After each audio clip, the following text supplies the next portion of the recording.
തിരൂർ തൃപ്പങ്ങോട് പഞ്ചായത്തിൽ വാർഡ് മെമ്പറെ പെട്രോൾ ഒഴിച്ച് അപായപ്പെടുത്താൻ യുവാവിന്റെ ശ്രമം. പഞ്ചായത്ത് ജീവനക്കാരൻ അവസരോചിതമായി ഇടപെട്ടതിനാൽ വാർഡ് മെമ്പർ രക്ഷപ്പെട്ടു. 5-ാം വാർഡായ നാളിശ്ശേരിയിൽ നിന്ന് വിജയിച്ച ഷൌക്കത്ത് അലിയെ ആലത്തിയൂർ കുട്ടിച്ചാത്തൻപടി സ്വദേശി സുൽഫിക്കറാണ് ആക്രമിച്ചത്. യുവാവിനെ പോലീസ് എത്തി അറസ്റ്റ് ചെയ്തു. പഞ്ചായത്ത് ഓഫീസ് പരിസരത്ത് നിർത്തിയിട്ടിരുന്ന തന്റെ ബൈക്ക് മറിച്ചിട്ടത് ചോദ്യം ചെയ്ത വൈരാഗ്യത്തിനായിരുന്നു ആക്രമണമെന്ന് മെമ്പർ ഷൌക്കത്ത് അലി എഡിറ്റർ ലൈവിനോട് പറഞ്ഞു. ചൊവ്വാഴ്ച വൈകിട്ട് 4:30-യോടെ പഞ്ചായത്ത് ഓഫീസിൽ പഞ്ചായത്ത് പ്രസിഡന്റ് ഉൾപ്പെടെയുള്ളവർ ഉണ്ടായിരിക്കെയായിരുന്നു ആക്രമണം.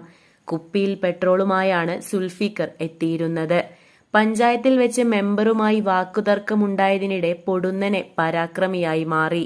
പെട്രോൾ ഷൌക്കത്ത് അലിയുടെ ദേഹത്തേക്ക് ഒഴിച്ചതിന് പിന്നാലെ കയ്യിലുണ്ടായിരുന്ന സിഗരറ്റ് ലൈറ്റർ കത്തിക്കാനായിരുന്നു ശ്രമം. സമീപത്തുണ്ടായിരുന്ന പഞ്ചായത്ത് ഡ്രൈവർ ഞൊടിയിടയിൽ സുൽഫിക്കറിനെ പിടിച്ചുമാറ്റിയതിനാലാണ് ഷൌക്കത്ത് അലി രക്ഷപ്പെട്ടത്. തുടർന്ന് പഞ്ചായത്തിലുണ്ടായിരുന്നവർ സുൽഫിക്കറിനെ തടഞ്ഞുവെക്കുകയും പോലീസിനെ വിവരമറിയിക്കുകയും ചെയ്തു. വൈകാതെ പോലീസ് എത്തി യുവാവിനെ കസ്റ്റഡിയിലെടുത്തു.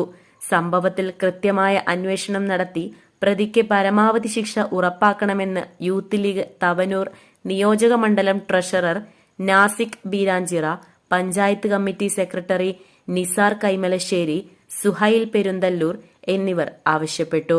Editor live, Thripangode.